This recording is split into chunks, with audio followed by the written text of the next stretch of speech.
Hey everyone, sorry as a heads up for the noise. As you can see, I'm outside, so hopefully the wind or whatever other noises aren't too bad. Anyway, in my last video when I talked about harmonic function, we looked at a few factors with which we sort of determine harmonic function, how we compare harmonic functions of the major scale to each other. We can look at the chord tones, we can look at the lie tones, and we can look at the avoid tones and sort of compare and contrast to see what are some patterns that form. So today I want to look at those patterns and have a little discussion about the groups that form, the pairs that form, and what that means about their function. All right, I'm gonna attempt to make this pretty simple. So I drew up this chart and it uses the symbols that I went over in the previous video. I made a video before this all on the weird symbols that I use. So if you're confused about any of these, just go ahead and take a look at that. So here on the very left side, the very left column, I have the symbols for each of the modes. Now up top, I have the notes of those modes separated into different categories.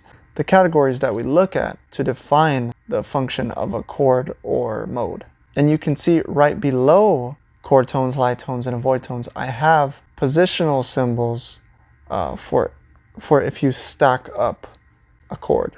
On the very left, I have root, and then going over to the right is flame, soul, and heart. Those are the first four chord tones of a quadrat. And then beyond that, you can have what jazz people often call the upper structure, the breath, eye, and crown. Those three notes, the breath, eye, and crown, can be either lie tones or avoid tones. So we'll take a look at how the modes split up into these different categories, and then we'll look at how they compare to each other.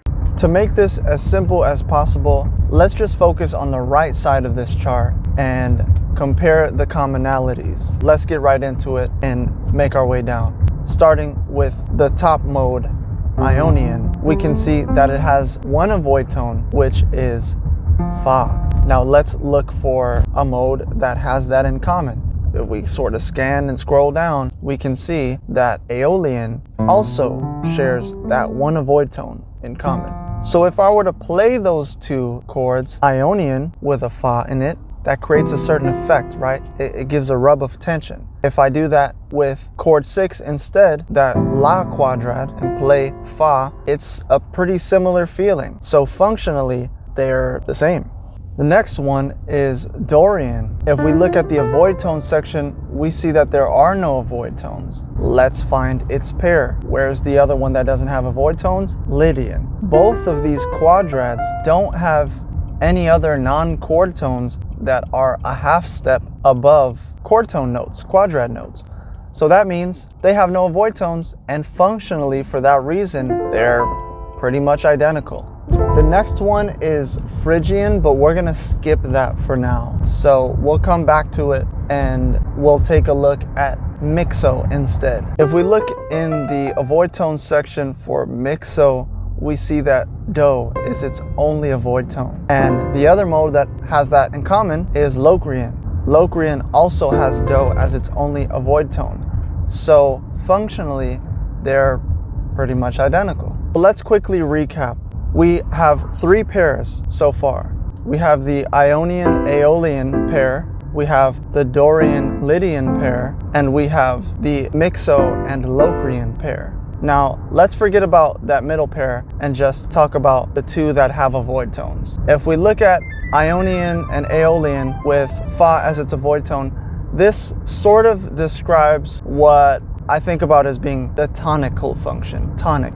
And the pair we just discussed, Locrian and Mixo, they have Do as an avoid tone, which means they're going to be emphasizing different parts of the scale, and this is what people would probably normally think of as dominant function.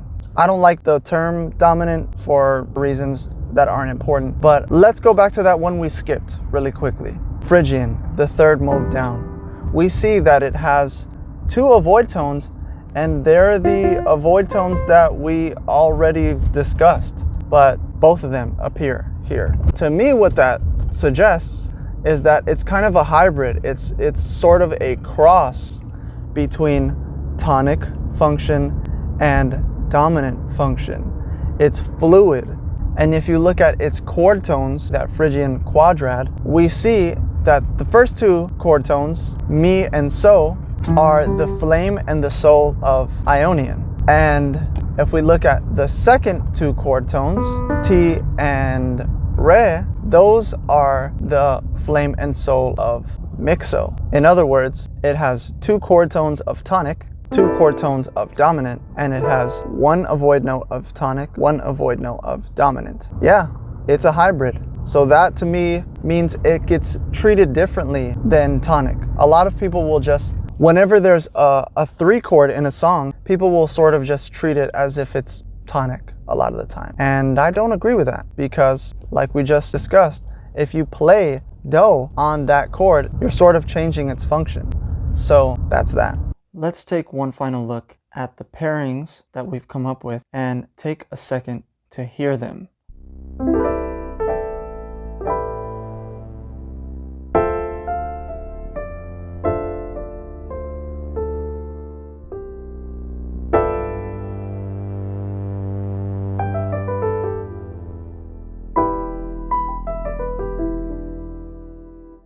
Alright everyone, that's all for now. Did this video change how you think about harmony? Were there any similarities in how you conceptualize harmony? Maybe you even have some different ideas. Feel free to let me know in the comments. Also like and subscribe if you want to see the next video that I'm going to come out with. And if you have any suggestions for future videos or things you'd like to hear about, leave them down below.